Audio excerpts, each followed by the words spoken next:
अस्सलाम वालेकुम स्टूडेंट्स। आज फ़िज़िक्स नाइन्थ चैप्टर 4 का टॉपिक आ रहा है इक्विलिब्रियम। इक्विलिब्रियम को हम आम ज़ुबान में तवाज़ुन कहते हैं, या हम इंग्लिश में इसको दूसरा वर्ड बैलेंस के तौर पे भी यूज़ करते हैं। कोई भी चीज़ अगर एक मुतवाज़न एक हमवार कैफ़ियत में मौजूद हो तो वो इक्विलिब्रियम कहलाती है। ठीक है, अब हम इसको फ़िज़िक्स की डेफिनेशन से देखते हैं। A body is said to be in equilibrium if a no net force acts on it. अब नेट फोर्स आपके जहन में अगर आता हो, हमने पिछले चैप्टर में पढ़ा था कि net force is the resultant of all forces on a body. Net force is zero when sum of all forces is zero. ये हमने नेट फोर्स का कहा था ना कि कोई उस पर नेट फोर्स एक्ट ना कर रही हो। नेट फोर्स कब एक्ट नहीं करेगी? जब वो ज़ीरो होगी।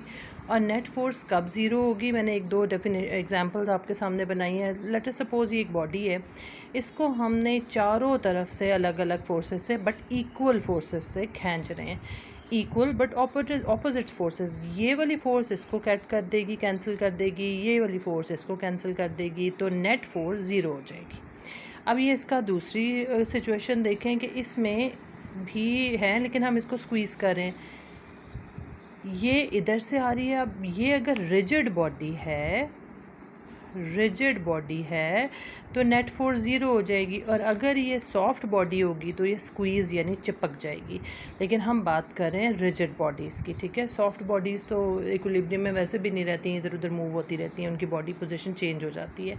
तो रिजिड बॉडी पर हर तरफ से इक्वल प्रेशर डालें तो ये ऑपोजिट बट इक्वल फोर्सेस हैं, इनकी भी नेट फोर्स ज़ीरो होगी।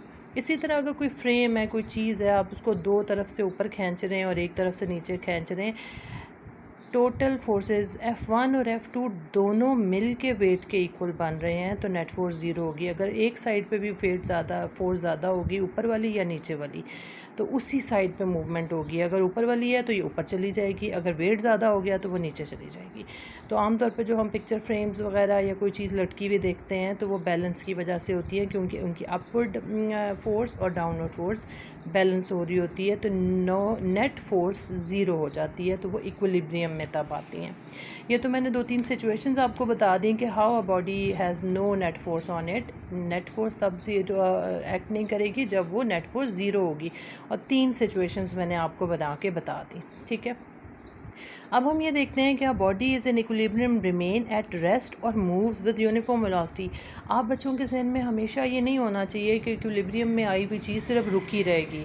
कोई चीज़ अगर यूनिफॉर्म वेलोसिटी के साथ मूव कर रही है, कांस्टेंट, उसमें चेंज नहीं आ रहा वेलोसिटी में, तो वो भी इक्विलिब्रियम में होती है। जैसे आसमान से गिरती हुई कोई चीज़ वो एक कांस्टेंट स्पीड के साथ नीचे आ रही होती है, उसको टर्मिनल वेलोसिटी कहते हैं, चाहे वो पैराट्रूपर हो या कोई हैवी ऑब्जेक्ट आपने ख़ास हाइट से ऊंचाई से फेंकी है।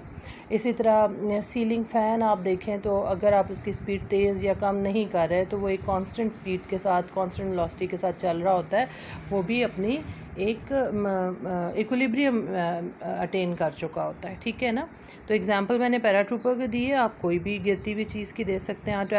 Paratrooper attains a uniform velocity called terminal velocity, the paratrooper is in equilibrium. अच्छा, ये तो हो गई इक्विलिब्रियम। अब हम इक्विलिब्रियम को डिस्कस करने के लिए देखते हैं कि कुछ कंडीशंस हैं इक्विलिब्रियम इस्टेब्लिश होने के लिए। तो इक्विलिब्रियम को इस्टेब्लिश होने वाली कंडीशंस क्या क्या हैं? Conditions for equilibrium. There are two conditions of equilibrium. Number one, resultant of all forces is zero, जो अभी हमने यहाँ पे इन तीनों सिचुएशंस में देखा। सेकेंड है रिजल्टेंट टॉर्क इज़ ज़ीरो, यानी एंगुलर जो मोशन है, जिसमें आपको सर्कुलर मोशन बन रही होती है, एंगल पे मूव कर रही होती है, वो भी ज़ीरो होनी चाहिए। पहले हम कंडीशन फर्स्ट को देखते हैं। When resultant of all forces acting on a body is zero, then the body is said to be in equilibrium. For example, F1, F2, F3, Fn कोई भी नंबर है, are forces acting on a body, then इन सब का sum equal to zero, और ये जो आपको summation F is equal to zero है, इसको हम summation या sum भी कहते हैं, और इस सिंबल का नाम है sigma F is equal to zero या summation F equals to zero, यानी तमाम फोर्सेस का सम भी ज़ीरो होगा, तो वो इक्विलिब्रियम है। ये first condition. All rectangular component should also add up to become zero. अब ये जितनी फोर्सेस हैं इनके दो कंपोनेंट्स आपको पता है रेक्टेंगुलर होते हैं, एक एफ एक्स होता है और एक एफ वाई होता है। तो आपको ये पता होना चाहिए कि कोई फर्स्ट कंडीशन को तब हम सेटिस्फाई करेंगे जब समेशन एफ एक्स भी ज़ीरो हो और समेशन एफ वाई भी ज़ीरो, यानी सिग्मा एफ एक्स भी ज़ीरो, सिग्मा एफ वाई भी ज़ीरो। ठीक है, अब ये देखें, ये पैराट्रूपर की हमने मिसाल दी थी। पैराट्रूपर डायग्राम को देखें, हंसीएगा नहीं। तो पैराट्रूपर नीचे आ रहा है तो इसकी जो रोप है या पैराट्रूपर की जो ऊपर रस्सियाँ होती हैं उसमें टेंशन है, टेंशन एक्टिंग अपवर्ड, और पैराट्रूपर का वेट इज़ एक्टिंग डाउनवर्ड। ये दोनों अपोजिट फोर्सेस हो गई और हवा के प्रेशर उसकी बॉडी पे लग रहे, बिल्कुल वो इसी कंडीशन की तरह बन रहा है। ठीक है ना, weight upward, weight downward, tension upward और बाकी फोर्सेस, तो summation F equals to zero.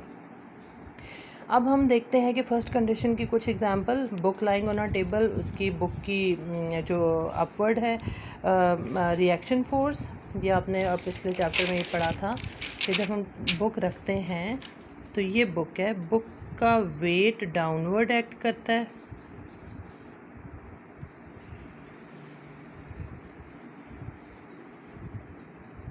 और reaction of the table upward act करता है, तो वो भी बैलेंस हो गई इक्विलिब्रियम में। पैराट्रूपर कमिंग डाउन या any solid object coming down, picture hung on a wall, ये भी फर्स्ट कंडीशन को कर रहे हैं क्योंकि इनमें कोई सर्कुलर मोशन मूव नहीं आ रही। सेकंड कंडीशन इसकी क्या होती है? सेकंड कंडीशन होती है कि sometimes a body satisfied first condition of equilibrium but still it is not in equilibrium. अब इसमें क्या होता है कि ऐसी जगहों पे फोर्सेस लग रही हैं तो ऑपोजिट इक्वल भी, लेकिन वो ऐसे जगहों पे बन रही हैं कि इसमें रोटेशन प्रोड्यूस हो सकती है, रोटेशन प्रोड्यूस हो सकती है, और जब भी रोटेशन प्रोड्यूस होगी तो टॉर्क होगा। Although F1 and F2 are equal and opposite but still body is not equilibrium, for this summation torque is equal to zero. अब आपने क्या करना है ऐसी सिचुएशन में कि टॉर्क, इस तरफ की रोटेशन और इस तरफ की रोटेशन का सम ज़ीरो हो जाए। ठीक है, अब इसमें आप देखें कि एक दीवार के साथ एक लैडर लगाई हुई है हमने। ठीक है, इस लैडर को अगर हम किसी ऐसी जगह पे करेंगे कि यहाँ से ये सेंटर से ये हटा दें तो ये घूमना शुरू हो जाएगी। इस वक्त इसकी घूमना ख़त्म हुआ हुआ है, ना ये नीचे की तरफ से घूम रही है ना ये ऊपर की तरफ से घूम रही है, तो summation torque equal to zero. Ceiling fan rotating at a constant speed, आपका जो पंखा है वो भी एक कांस्टेंट स्पीड से एक ही तरफ मूव कर रहा है, ये नहीं हो रहा कि कभी एक तरफ चले कभी दूसरी तरफ, तो summation torque equals to zero. तो आज हमने इक्विलिब्रियम को डिफ़ाइन किया और उसकी दोनों कंडीशंस पढ़ी। अब हम नेक्स्ट लेक्चर में स्टेट्स ऑफ इक्विलिब्रियम पढ़ेंगे जो कि लास्ट टॉपिक होगा हमारा इस चैप्टर का। थैंक यू बेटा।